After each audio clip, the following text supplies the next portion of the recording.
Assalamualaikum warahmatullahi wabarakatuh. Salam sejahtera, salam Malaysia Madani. Firman Allah Subhanahu wa taala, A'udzubillahi minasyaitonir rajim. Bismillahirrahmanirrahim. Ya ayyuhalladzina amanu kutiba alaikumus shiyam kama kutiba alal ladzina min qablikum la'allakum tattaqun.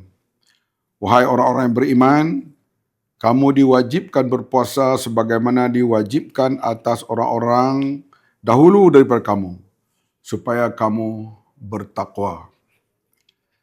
Ramadan datang lagi pada kali ini. Allah lanjutkan usia kita untuk kita masuk dalam sekolah Ramadan.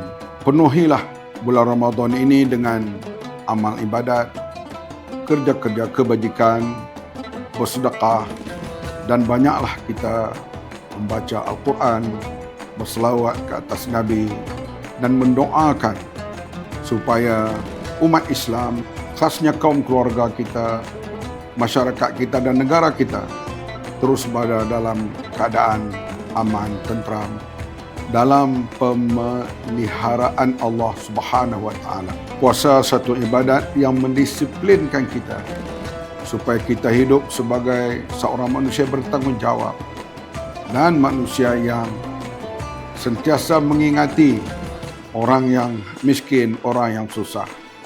Ingatlah, Allah mengingatkan kita, fawailul lil musallin, celakalah orang yang bersembahyang, yang tidak mempedulikan anak yatim, mengherdik anak yatim, tidak memberi makan anak yatim dan sebagainya.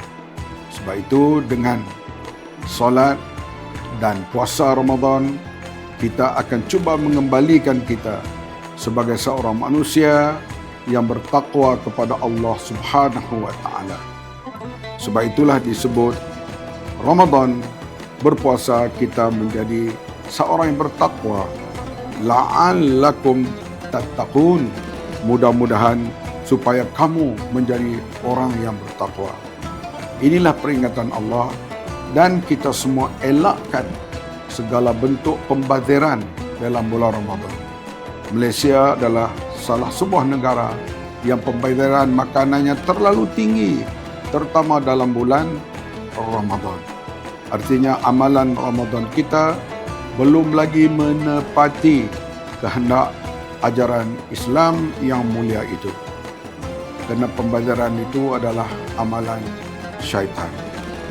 Janganlah kita berpuasa setiap tahun tetapi amalan kita tidak berubah, terutama di sudut kehidupan sosial, keadilan sejagat, pembaziran, dan juga apa yang tidak disenangi oleh Nabi Muhammad sallallahu alaihi wasallam.